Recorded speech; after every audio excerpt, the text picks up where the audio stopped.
further north,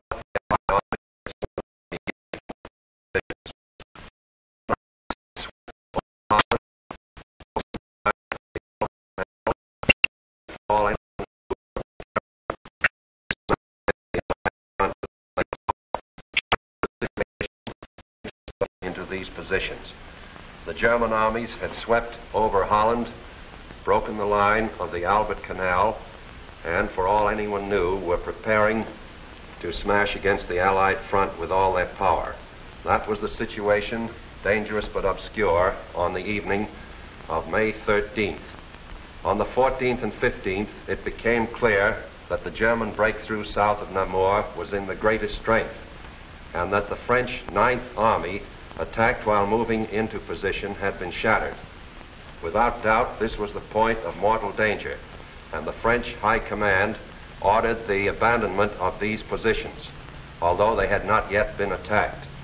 Those positions were abandoned solely because of the situation developing along the Meuse near Sedan.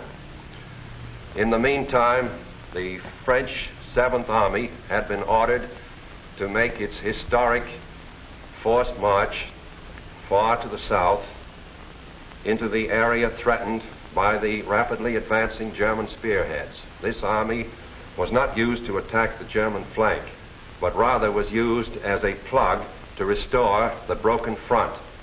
Throughout, the Allies had placed their faith not in offense but in defense, and the defense was doomed to failure because it was confronted with an entirely new technique in warfare, the plain tank infantry team in action. The world was staggered by the speed with which the German armored columns moved. What was the secret that enabled armies to move so far so rapidly? The secret lay in the organization of the striking spearhead. Armored forces came first, closely followed by motorized divisions, which peeled off, forming solid walls. And through the corridor thus formed raced the supply trucks to feed the ever-lengthening column. It was obvious that if the Allied situation was to be restored, the German column would have to be cut. On May 17th, General de Gaulle attacked the German flank and captured a few prisoners, but his light mechanized forces were like a pin pricking the side of a rhinoceros. A subsequent attack met with even less success. The means for a really successful counterattack against the German corridor simply did not exist. Where numbers of divisions were required, only handfuls of companies and battalions were available. A valiant attempt to cut the German corridor was made by a group of slow-moving British tanks just south of Arras. But lack of sustained striking power doomed this valiant unit to destruction. On May 21st, the German spearhead reached the channel port of Abbeville. Protecting their flank along the Somme, the Germans fanned out to the north and east. This was to be the perfect battle of annihilation. On May 28th, the Belgian army, compressed into a small space and weary of battle, laid down its arms. That left the desperate French and British defenders with their backs to the sea at the small channel port of Dunkirk. One of the greatest disasters in history seemed in the making. An entire British army faced annihilation. But out of the fog and the mist shrouding the channel came a strange armada of navy craft, fishing boats, pleasure yachts, anything that would float. The seagoing people of Britain had come to rescue their army. High overhead, British fighter planes fought the Luftwaffe to a standstill.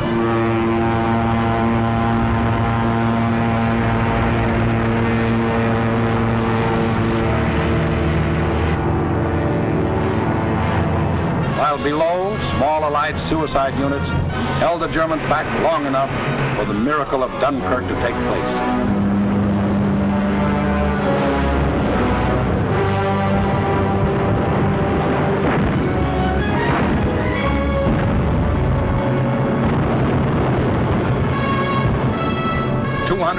3,500 British troops, plus 112,500 French and Belgian were rescued.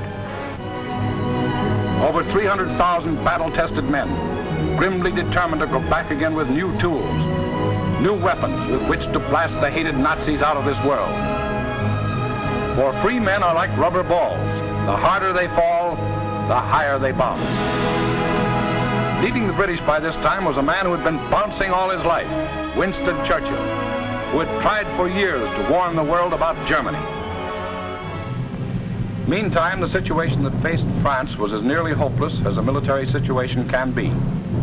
2/5 of the French army was lost.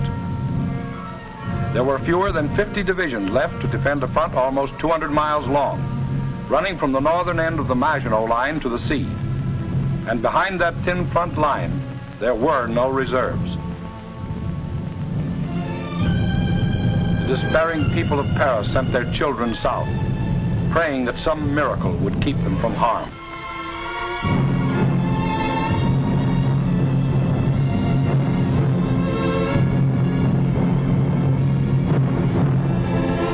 The hopeless men of the French army, without adequate arms or equipment, braced themselves for the coming blow.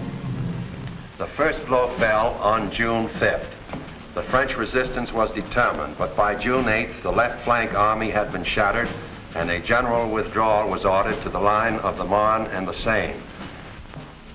On June 9th, the German main attack came. Within 2 days, the German armored and motorized divisions roared out into the open terrain. With this breakthrough, the issue of the Battle of France was decided, and from that time on, there was official talk of an armistice. Now, what about the famous Maginot Line? Let's go back and take a look. On June 14th, the Germans launched 2 attacks against the Maginot Line. In both cases, penetrations were effected. But we must remember that this was against fortifications defended by men devoid of hope. In the meantime, Mussolini, now thinking it's safe, sent his divisions racing across the border. The hand that held the dagger has struck it into the back of its neighbor.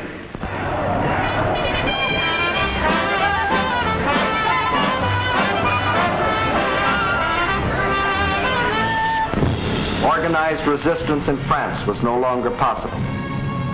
The government faced 2 alternatives: retire to North Africa and carry on from there, or give up the struggle. France's leaders were old and tired, and the oldest and most tired was Marshal Pétain. Egged on by men like Laval, who saw in a German victory his chance for personal power, on June 16th, Pétain asked for an armistice. The news is carried to Hitler, who received this word of a great nation's fall in a characteristic manner. Also characteristic were his terms for the armistice. It must be signed in the coach where Marshal Foch met the defeated Germans in the last war.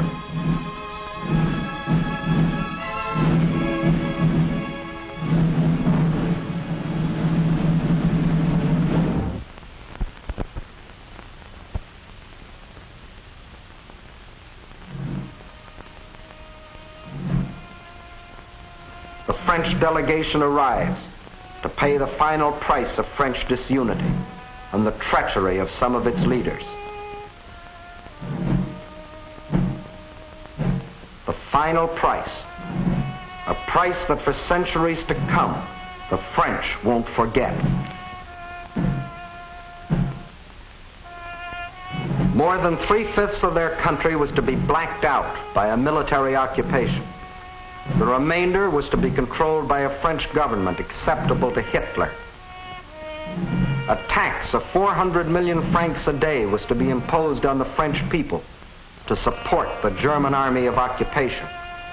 Nearly 2 million French prisoners of war were to be taken into Germany and kept there as hostages, to work as slaves or rot of hunger, tuberculosis, or other diseases in concentration camps. Men deliberately and permanently separated from their families in order to decrease the French birth rate and thus eliminate France as a world power in future generations.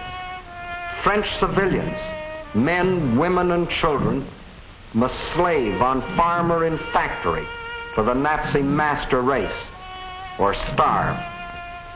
There will be a class of subject alien races. We need not hesitate to call them slaves. French children were to grow up on such inadequate food that many would reach the age of 12 before they grew new teeth. And for any attempts to protest against these restrictions, thousands of innocent French civilians would be executed. This was the price the French were to pay as they signed the armistice. And the master of the master race must go to Paris to tour the streets of what was once the City of Light. You notice no cheering crowds here to welcome in the new order.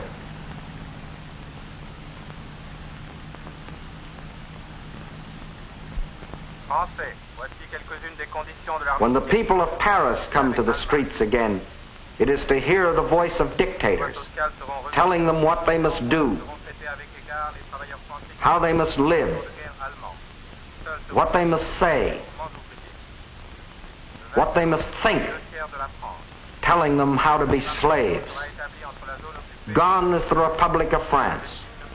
Gone is free speech and a free representative government. Gone is liberty, equality, fraternity. These are the French. With their ears they listen, but their minds and their hearts, these are down on the Mediterranean where the battle colors of the regiments are being taken to Africa, out of the Nazi grasp. The people weep as their glory departs, for they don't as yet know that France has hope, a rallying point. Charles de Gaulle, a soldier in the great tradition of Foch, is not surrendering. He will continue to fight, gathering about him loyal Frenchmen from all over the world to become the Free French Army, the Fighting French. Yes, the people weep as they watch their colors go, not knowing that 2 years later, those same flags would again be unfurled in North Africa, alongside the Stars and Stripes, alongside the Union Jack. Once more, their leaders, General de Gaulle and the famous General Giraud, stand united in the common cause with the leaders of their allies. Once more, the red, white, and blue of France is raised on high. For out of the ashes of the defeat and the humiliation of France, her soul has been born again.